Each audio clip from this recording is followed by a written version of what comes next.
The need for international solidarity and multilateral cooperation is more conspicuous than ever. With these words, Berit Reidt-Andersen, chairman of the Norwegian Nobel Committee, opened the announcement ceremony of the 2020 Nobel Peace Prize, this year presented to the World Food Programme. Expectations were in fact for the Covid-19 pandemic only to have one merit: unite the international community against a common, invisible threat. Yet, the international community is today more disrupted than ever. Speculations of a new Cold War are daily running around social media, not even 30 years after the first Cold War had ended. Albeit reluctantly, at the heart of this disruption, there is China. After becoming the pandemic hotspot in December 2019, China has in fact been facing three simultaneous challenges. One, at the national level against the health and economic crisis, and two, at the international level.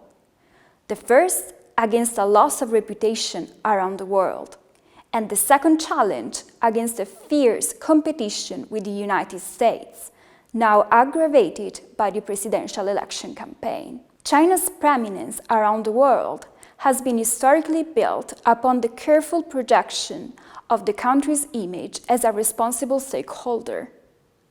Already weakened by the debt trap conundrum, however, this narrative has been further eroded by the pandemic, to the point that it now includes several countries in Africa or Southeast Asia that were traditionally linked to Beijing.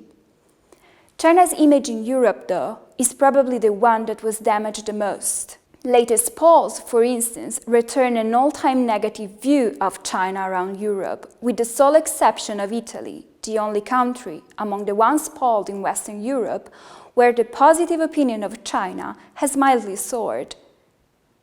Such a trend is particularly threatening for China today. Indeed, Western European markets have been the ultimate objective of China's Belt Road Initiative, and Beijing has more than 320 billion in investments scattered around the continent, which are now on the line. Most of these investments are localized in the United Kingdom, Switzerland, and Germany, and are devoted to the transport sector, thus requiring continuity in terms of time and funds. Negative opinions among crucial European partners, such as these, are bound to harm China's interests. Moreover, the harsher stance adopted by European institutions in the last meetings with China's representatives has become an unwelcome surprise for Beijing. On the one hand, the EU keeps crucial agreements on hold, like the bilateral comprehensive agreement on investments, which is being discussed since 2014. On the other hand, from China's viewpoint, the Union also aggravates Beijing's international image by placing the issue of the country's human and political rights violations under the spotlight.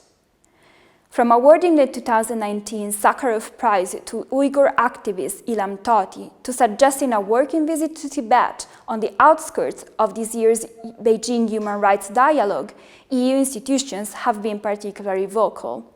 And most member states, including Italy, have at least voiced concerns about the current situation in Hong Kong.